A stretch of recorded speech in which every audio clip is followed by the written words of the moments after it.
The Universal One by Walter Russell, presented by the Masonic Audiobook Library. This is an exploration of the precise science behind the One, encompassing both the seen and unseen aspects of the universe. It delves into the realm of the mind and its ability to record every thought and idea as light, which embodies both substance and energy. Chapter 1. Creation, Divine Mind, God, Spirit, Creation, and the Order of Creation. Don't forget to subscribe to Masonic Audiobook Library. In the beginning, God. There is but one God.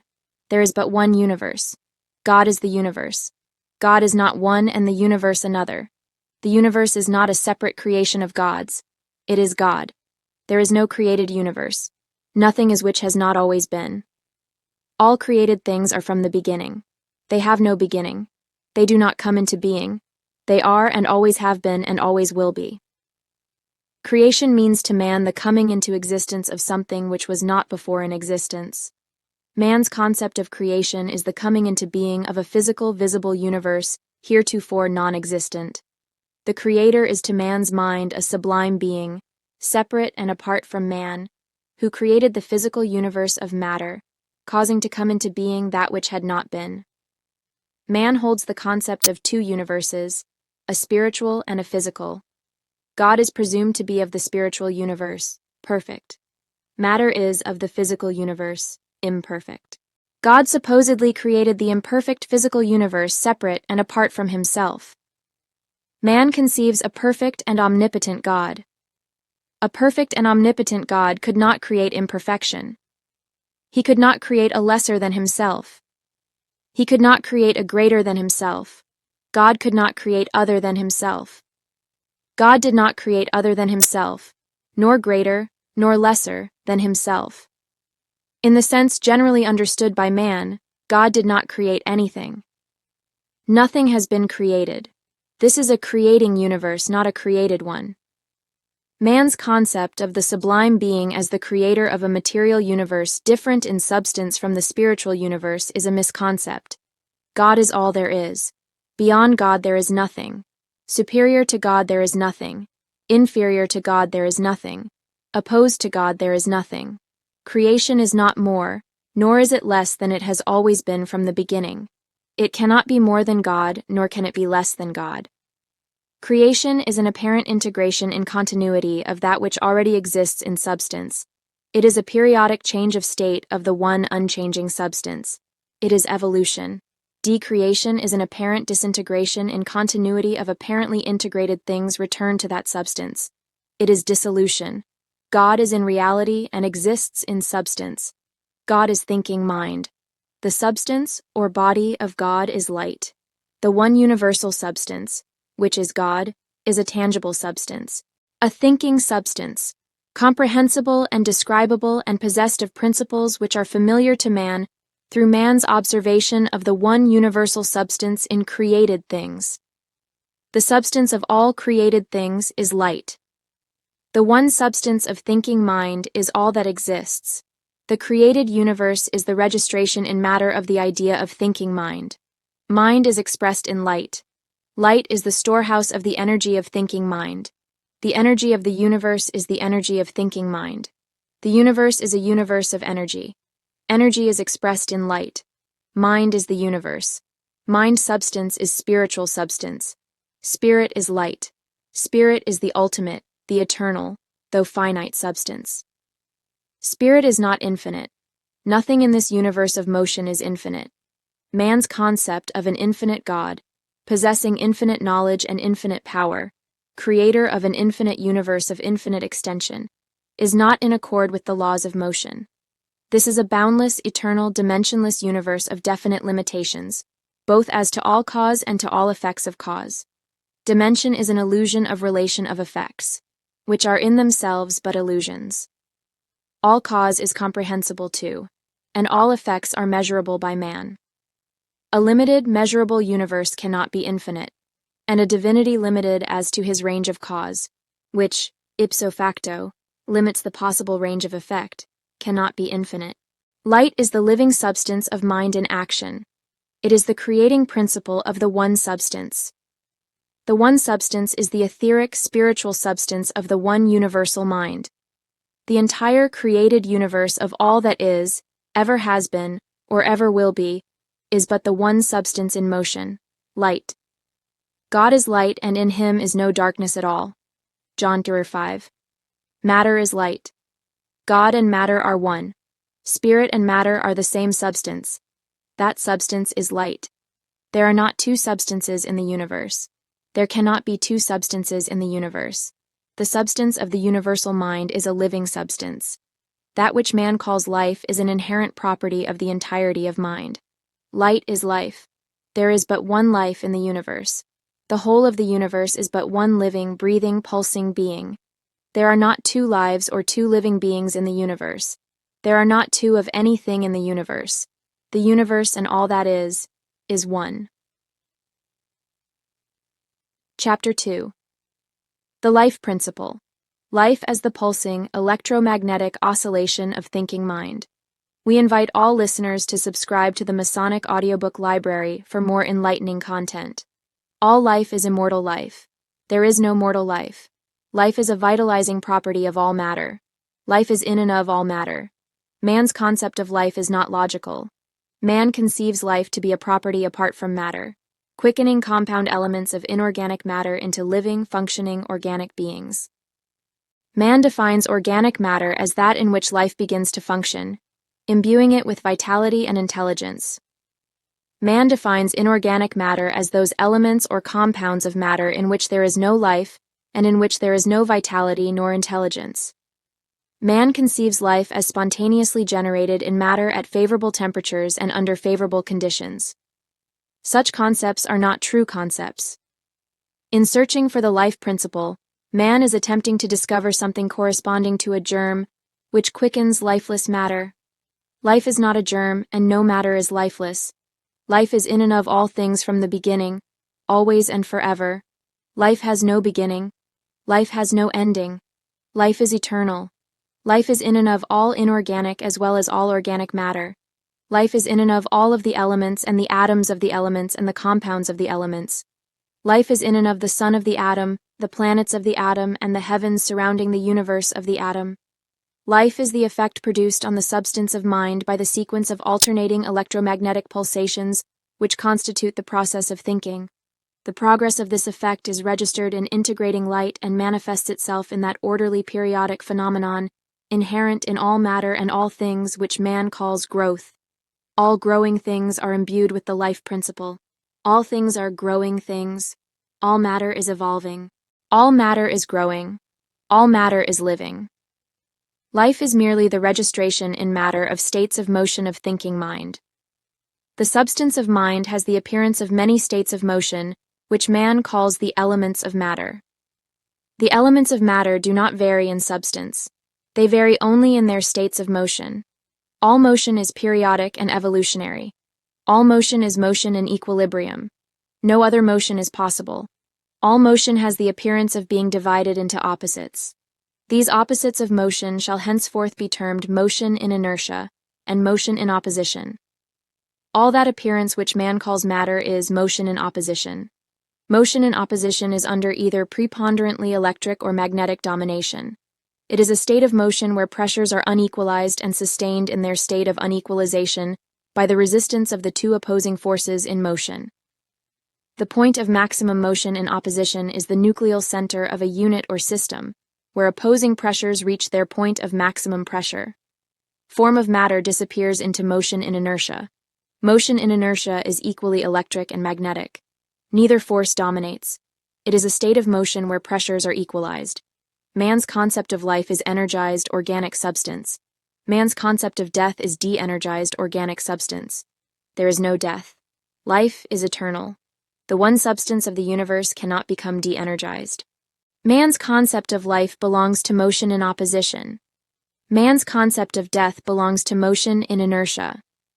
Life belongs, in principle, to motion. This is a universe of motion. The cause of all motion is the dynamic action of thinking of the one universal living being, which man calls God, or mind, or by other names, all of which stand practically for the one idea of fatherhood, or deity. Thinking is a process, an orderly, evolutionary, periodic process of absolute limitations. All motion of thinking. Mind is born in the maximum high speed of the universal constant of energy. It runs the gamut of periodic and opposing deceleration and acceleration in 6 full tones, 1 double tone, and a master tone, to each of 10 lowering octaves, and a variable number of midtonies in each of the last 4 octaves. The 7 tonies are those so-called elements of matter, which are improperly classified in the 8 groups of the commonly accepted Mendeleev periodic table. All effects of motion which cause the appearance of these elements is that which is herein termed motion in opposition. The master tone of each octave is the record of all motion taking place within the octave. The master tones are the turning points between reaction and action, just as the double tones are the turning points between action and reaction. They are the beginnings of each new expression of energy and motion and are records of the old. They are the ends of exhalations and the beginnings of inhalations. The master time of each octave is the inheritance of the original motion of the thinking process of mind. These master tones are the inert gases, which are classified in the 0 group of the Mendeleev table. The state of motion of these inert gases is that of motion in inertia. Motion in inertia is that state of pressure equilibrium which lies between any 2 masses. The inertial line, or plane, is that dividing line, or plane, toward which all masses discharge their potential. It is the line or plane of lowest potential of 2 opposing areas of potential, where opposing pressures neutralize. This is the plane of minimum pressure of 2 opposing areas.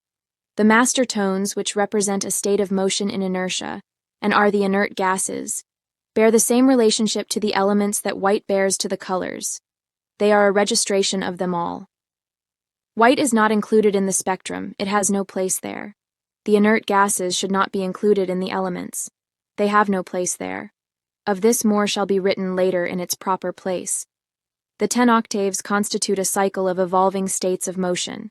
This cycle includes the uttermost limitations of divine possibilities, and beyond it nothing is or can be. The cycle begins with the highest note and descends the scale sequentially through man's unseen universe until hydrogen, the first element perceivable to man, is reached. There is no unseen universe. Those tones which follow hydrogen are man's visible or physical universe of matter, and continue into the 10th octave. Here, elemental integration and disintegration have ended the cycle by the attainment of the equilibrium of its beginning.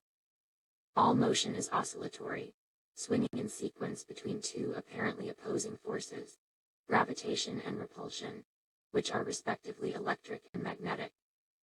This oscillatory motion is a pulsating in-breathing and out-breathing, an inhalation and an exhalation, which is a characteristic of all matter, whether it be in units or systems of units or mass. These 2 apparently opposite forces are the father-mother forces of mind, which, added together, make but the one force. There is but one pendulum to the cosmic clock. All the so-called created universe of matter is but the effect of these 2 apparently opposing male-female forces exerting their opposition. All motion in opposition is both gravitative and repulsive. This is characteristic of all matter. Motion, at the inertial line or plane where mass disappears, is neither gravitative nor repellative. Hence the muter tones, which register effects of motion on this line or plane, should not be included in the table of the elements. All matter is characterized by periodic and alternating opposites of motion in sequence, each opposite being preponderant in sequence. Each opposite force is the cause of the other. Opposition is a characteristic appearance of all effects of motion, and has no existence other than as an appearance. In inertia, this appearance always disappears. Motion and matter must not be confounded. Matter, as man understands matter, is only an appearance due to states of motion. The creation of form in matter is the apparent integration of those things which are and always have been. The decreation of form in matter is the apparent disintegration of apparently integrated things. Creation is transmutation, or integration, of the one simple indivisible substance into the appearance of many complex substances and things. Creation may be likened unto the assembling of a few letters of type, for the printing of a very complex idea. Decreation may be likened unto the redistribution of type, after it has served its purpose of giving expression to idea on the printed page. Matter is light crystallized into the complex idea of this universe, exactly as literature is type, assembled into the complex ideas of a library. Matter is the registration medium of light, just as letters are the registration medium of literature. Matter is light gravitationally assembled into the appearance of form, and radially disassembled into the disappearance of form. The assembling process is what man calls life. The disassembling process is what man calls death. Light exists as light always and forever. All matter is but a variation of the state of light due to variation of dimension of the evidence of motion in the wave by which all motion is expressed. To man, matter means the complexity of many substances and many things. Complexity and variability belong to motion and not to substance. There is but one unchanging substance. The appearance of change does not belong to substance, but to motion. Man lives in a universe of motion, a universe of appearances and illusions which deceive him, except for those simple, obvious illusions with which he becomes perfectly familiar. Man will stoutly aver that matter changes and that there are many substances, but he would not dream of contending that the moon runs along the road behind the trees as he runs. Yet one contention would be as reasonable as the other. Matter and mind and light and energy are eternal. They are constant. They are cause. Form and motion are illusions. They are fleeting. They are effects. Chapter 3. Mind, the one universal substance. As you delve deeper into the profound concepts within this chapter, we encourage you to take the next step in your intellectual journey. Subscribe to the Masonic Audiobook Library and unlock a wealth of knowledge and enlightenment at your fingertips. Don't miss out on this opportunity to expand your understanding of the universe. Join us today. Mind is the universe. It is all that is, ever was, or ever will be. Mind is a substance, a material substance. The substance of mind is the foundation of creation. It is the seed of the universe. In the seed of the universe is the whole of the universe. By Masonic Audiobook Library. The substance of universal mind has no beginning, no ending, and no bounds. It is all intelligent, all-powerful, and all-present. The one substance is absolutely frictionless, temperatureless, non-compressible, non-expandable, non-absorbent, non-reflectant, non-resistant, and non-refractive. But potentially, it contains the appearance of all these qualities through the dynamic action of those opposing forces within it, which cause it to be a thinking substance in motion. These qualities belong to motion and appear only through motion and opposition. They are not qualities which belong to the one substance. They are appearances which disappear in the inertial plane of pressure equilibrium, which lies between any two masses. Hence they have no existence other than as an appearance of existence. The cause of the appearance of change of the one substance is through change of state, but change of state is not change of substance. Change of state is not an attribute of substance. It belongs to motion. It is an illusion of motion which creates the illusion of dimension. The substance of mind is the one pre-chemical substance which is the source of all the elements and the compounds of the elements, all of which are but appearances. These appearances register the action of the process of thinking, and disappear back into their source of an absolute temperatureless state of motion in inertia. The material substance of mind is an all-pervading ether which is indivisible, inseparable, indestructible, unalterable, and unchangeable. But potentially it contains the appearance of all these dimensions of separability in the states of motion, which register the dynamic process of thinking. The words spirit and ether are used to express the tenuity of the dimensionless universe, as solidity is used to express the compactness of the apparently measurable universe. States of motion in opposition cause the appearance of change from the state of motion in non-opposition, or inertia, into the appearance of separability into parts. This results in such effects of motion as heat, cold, color, form, sex, growth, valence, ionization, mass, gravity, radiation, and many others. These effects are not a change of substance, nor do they divide, alter, or separate the one substance of mind. They are but dimensions. All effects have the appearance of dimension. They are in themselves but dimensions of that which they appear to be. The cause of all effects is dimensionless. Cause is existent. Effect is an illusion of existence. It but appears to exist. Change of state appears to change the character of the one substance, but appearances have no existence. Man is accustomed to appearances. Two objects exactly similar appear dissimilar in perspective. This is a universe of appearances, all of which are relative, and not one of which would have even the appearance of existence without the relation of others. Without the illusion of separability, space could not be. Without events, time could not be. Without motion in opposition, neither heat, cold, color, sex, mass, or any of the effects of thinking could be or appear to be. Without the variability of motion in opposition, there could be no appearance of variability in the chemistry of the one substance. Man's many elements are but variances in states of motion, in opposition of the one unchanging substance. They all appear to have separate and distinct characteristics of their own, in varying degrees, such as melting points, specific gravity, atomic weight, volume, ionization, stability, valence, electromagnetic charge, axial rotation, orbital revolution, and many other characteristics, which give them the appearance of being separate and different substances. They are neither separately created individual things, nor are they different substances. Their appearance of separability and difference of substance is due solely to the periodicity of states of motion in opposition. The universal substance of light is a material substance of variable motion, which is due to the variability of opposition set up by the two apparently opposing forces of action and reaction which constitute the thinking process. It is apparently shorn or torn into apparent particles of itself during the process of creative thinking, but actually is unseparated and undivided in the process of that shearing or tearing.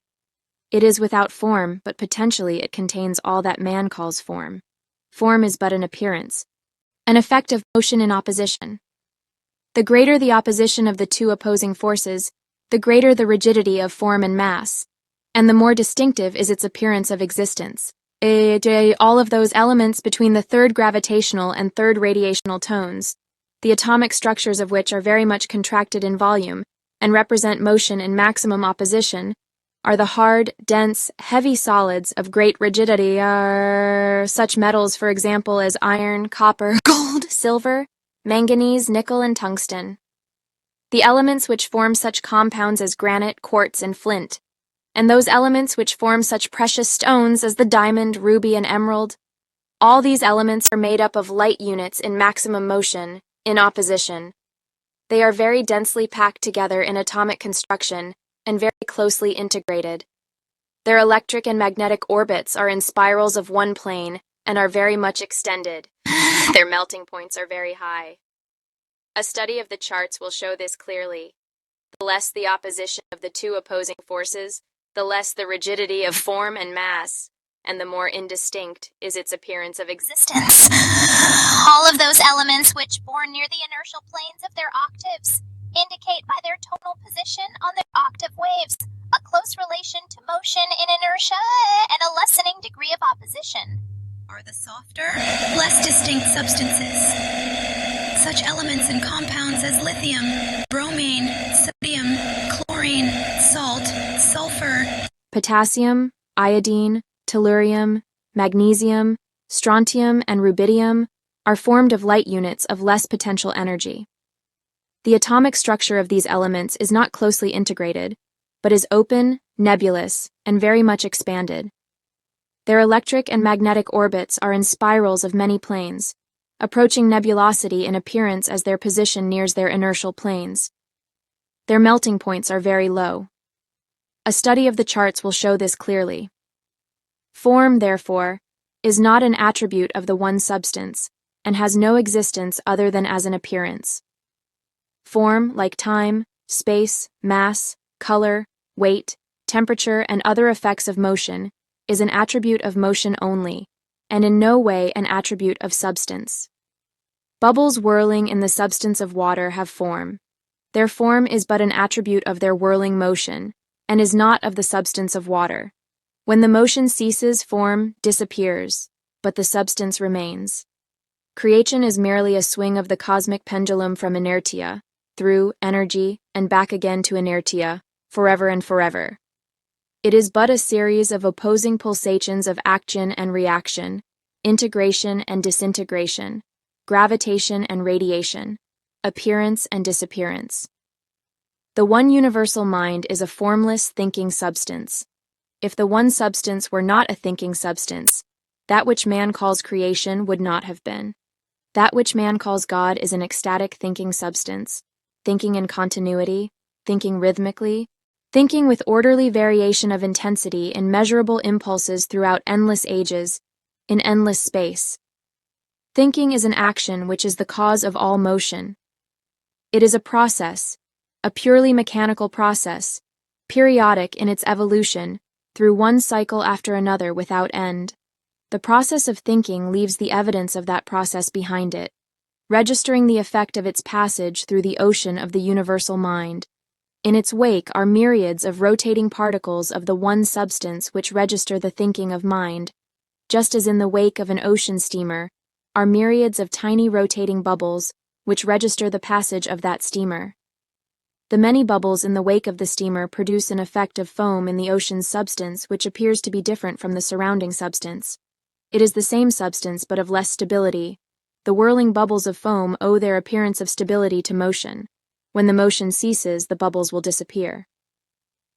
The wake of the steamer is an appearance which we know will disappear. It has no stability.